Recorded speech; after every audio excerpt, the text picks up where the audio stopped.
A lot of past experiences and negative beliefs could be running your life without you even knowing it.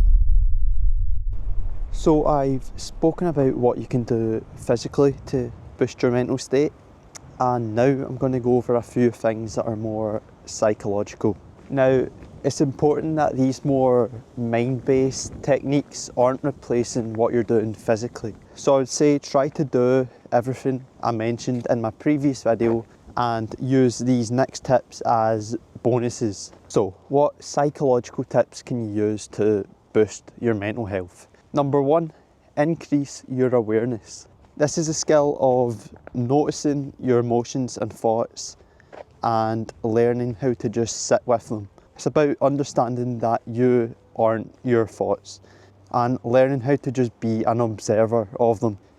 As a random example, say you bump into an old friend and you call them by the wrong name.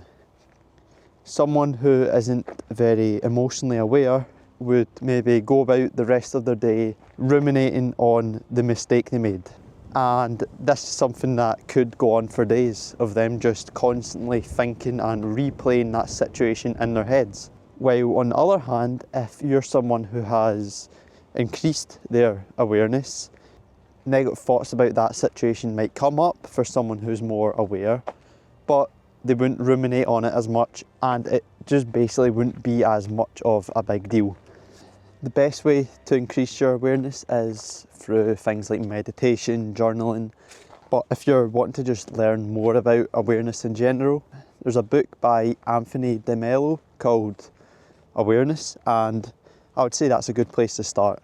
Alright, moving on to point number 2, and that is level up your emotional granularity. People who can be more specific about how they feel tend to be happier. Let's say someone said they're feeling anxious, when in reality, if you dive deeper, they might just be feeling a little overwhelmed. Now, how is this helpful? Well, if you can better identify how you feel, you'll be able to better solve the problem. Something that's related to this is a thing called the emotions wheel, and if you're not great at labelling exactly how you feel, reviewing this emotions wheel every now and then can give you that vocabulary. Holy fuck, I cannot say vocabulary. Alright, moving on to number 3, and that is discover your emotional origins. A lot of past experiences and negative beliefs could be running your life without you even knowing it.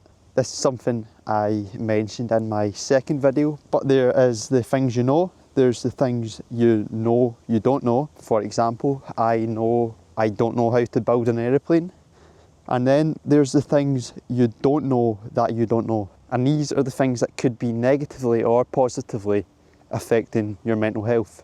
Now, trying to become aware of all your negative internal beliefs is very hard to do. But once you become aware of a few of them and maybe how they're affecting you, it can be extremely helpful. One thing you can do to try and uncover a few of your unconscious negative beliefs is Jordan Peterson's self-authoring program. I'll link that down below if you want to give it a go. I think it's about £10. And yeah, if you can try and learn a few of the negative unconscious beliefs you've got running in the background, it can be very helpful. Okay, and the final step is to take action. After increasing your emotional awareness and maybe discovering some unconscious negative beliefs, you'll be better able to set goals and move forward in your life without your mental state dragging you down.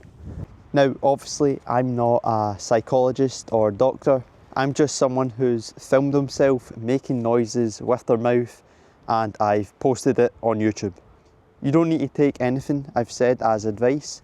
I'm just sharing a few of the things I think are useful. So to recap everything I talked about in my previous video and this one, number 1, sleep.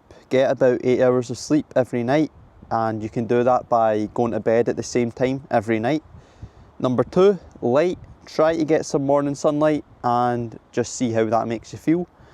Number 3, movement. Do some sort of daily exercise, cardio or strength training. Number 4, nutrition, avoid ultra-processed foods, eat healthy and do some fasting.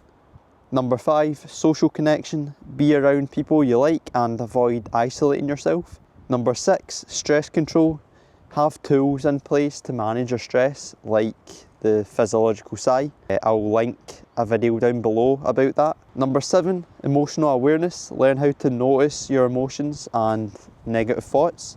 Number 8, emotional granularity, learn how to better explain how you feel. Number 9, emotional origins, look into your past and try to uncover any unconscious negative beliefs you might have. And number 10, taking action. Once you've got all that checked off, you can start looking into your purpose and start setting yourself goals.